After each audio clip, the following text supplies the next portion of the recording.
You probably have a friend or acquaintance who believes that the Earth is flat. Once, long ago, in the era of universal education, this seemed like a joke. But now this new religion is gaining momentum. It really is a religion, even though the supporters of this theory constantly appeal to reason and critical thinking. Recently, there have become so many of them, and their voices are so loud that it seems like every other person is a flat earther. Even famous actors, singers, and even government officials sometimes start claiming that the Earth is flat. One of the tenets of this new religion is the claim that space doesn't exist, and that everything we've been told about it is a lie. And one of the main arguments in this debate sounds something like this. Have you ever been there yourself? A killer argument, to be honest. After all, out of the entire population of Earth, only a handful of people have ever been to space.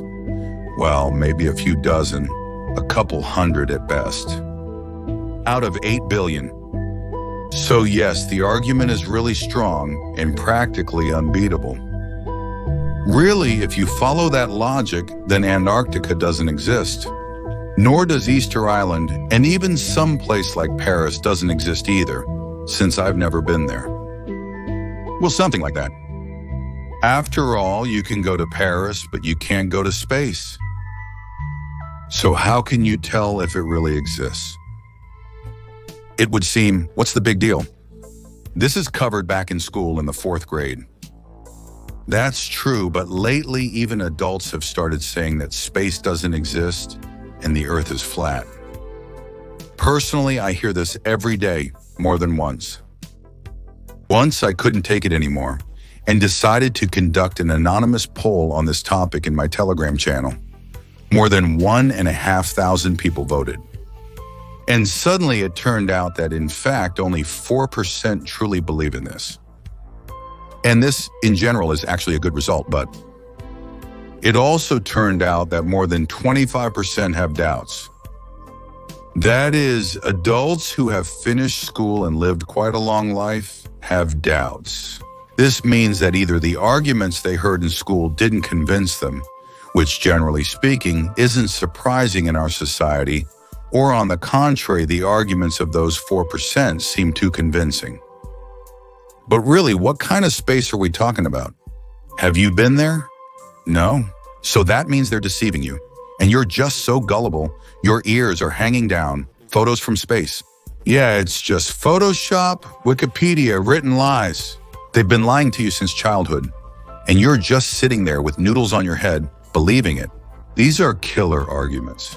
They have a strong effect on many people.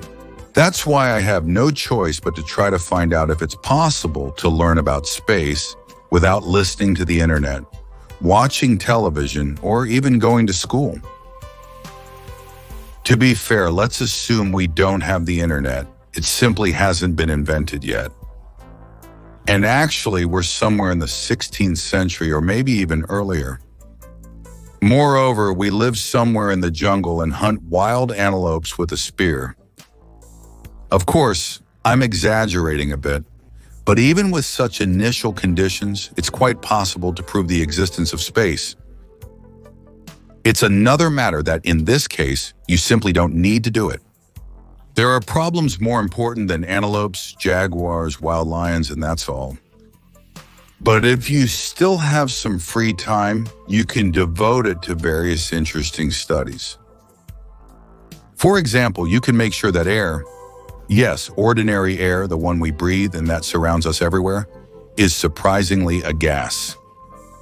Moreover, you can actually feel it if, for example, you wave your hands quickly. Or when you go out into a field or to the sea, you can feel the wind on yourself. This is the movement of air. You can even use it, for example, by putting up a sail or a windmill. But what does air have to do with space? Patience. So, we've understood that air is a gas. The next step is its density. It turns out that it can change. For example, the faster you move, the more the air in front of you becomes compressed. You literally compress it, and in response, it starts to resist, exerting counterpressure on you. In addition, air can also be compressed and held in that state, well, for example, in some kind of container or a jar. But of course, air has weight. In everyday life, we don't pay attention to this because we are inside a uniform environment. But if you compress air and pump this compressed air into a container, it starts to gain additional weight. Not much, but the effect is noticeable. If, on the contrary, we pump air out of the container, the pressure inside will decrease and the container will become slightly lighter. If you pump out too much, the container will collapse altogether. All these experiments can be done while sitting with a spear by the campfire in the jungle. The internet and modern technologies are not needed at all. Now that we know that air is a gas, first of all, it becomes clear why the vessel will collapse. It's simply that the same air from outside is pressing on it, and when the pressure exceeds the strength of the vessel's walls, it will inevitably collapse. And since there is pressure, we can measure it. And again, we don't even need the modern system of notation for this. You can measure it in kopecks, parrots, sticks, or anything at all. But just for the sake of mutual understanding, we'll measure it in commonly accepted units, that is, in pascals. So, the average atmospheric pressure is about 100 kilopascals per square meter. At the same time, the weight of air at the surface is about 1.225 thousandths of a kilogram in each cubic meter.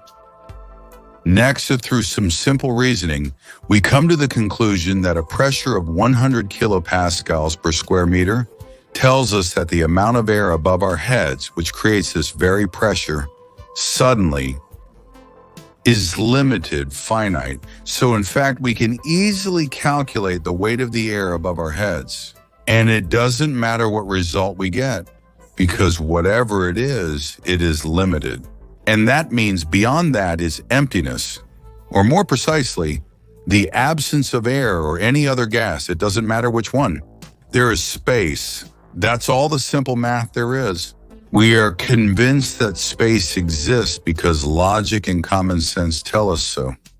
And we did all this just sitting by the fire with a spear while the antelope we hunted during the day was roasting. But we can go even further. Knowing the weight of air and its pressure, it's actually quite easy to calculate the altitude at which this very space begins. Look, 1 kilopascal is about 10 tons per square meter. We divide by about 1.2, that's roughly the weight of air in a cubic meter, and we get the height of the air column. That's about 8.2 kilometers. Of course, that's not entirely accurate because we calculated the weight of dry, dense air. But as we know, it contains a huge amount of water vapor, various suspended dust particles, and things like that. All of this makes the air much heavier. In addition, as altitude increases, air pressure drops and it becomes less dense, which means that a cubic meter of air starts to weigh less. Accordingly, the height of the column increases. Here things get a bit more complicated. You need formulas that take into account corrections for changing pressure, humidity, temperature, the inclusion of foreign particles, and so on. We won't be able to calculate this exactly while sitting by the campfire. But in general terms, it turns out that these 8.2 kilometers of dense air stretch almost up to 1,000 kilometers from the Earth's surface. Nevertheless, beyond this boundary, the Earth's atmosphere finally ends and space begins.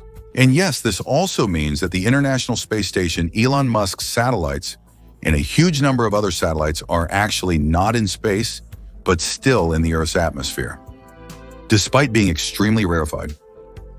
And that's why they slowly and inevitably descend due to drag. About it. But that's another conversation, so we won't touch on it right now. In the end, it will work out anyway. The main thing is, we found out that it was possible to prove the existence of the cosmos not only in the 20th or 19th centuries, but also in the 16th and even in the 1st century AD. And even in the 10th century before Christ, you just need to be able to add 2 plus 2, that's all, and everything would be fine. But here comes another no less deadly argument. Why doesn't the gas, the air, escape into space since it's a vacuum out there? And as we know, gas tends to fill all the available volume. And this means, according to the logic of flat Earth supporters, that we are under a dome as if in a vessel or covered by some kind of transparent dome. There is a simple explanation for this. Gravity. It is gravity that holds everything to the Earth. And although gravity itself is a phenomenon that anyone can observe at any moment, in any condition, and at any point on the planet, its very existence puts a huge cross through the hypothesis of the absence of space, as well as the hypothesis of a dome over a flat Earth.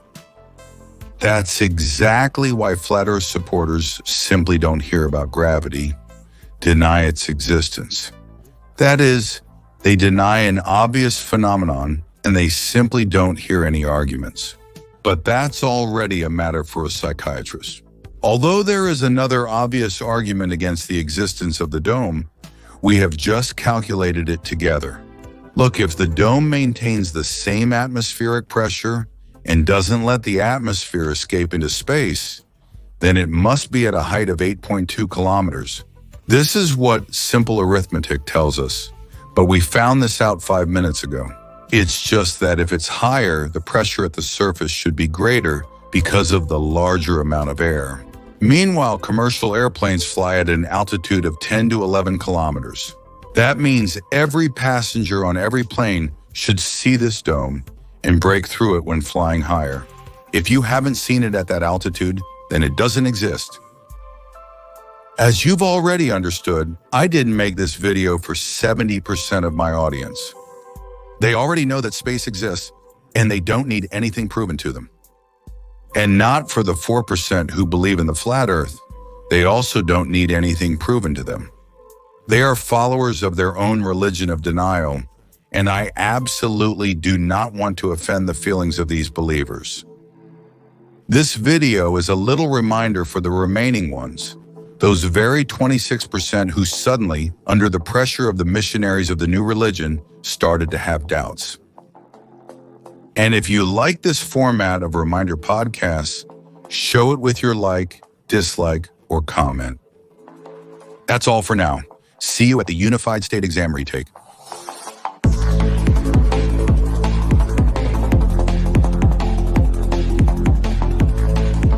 To be continued.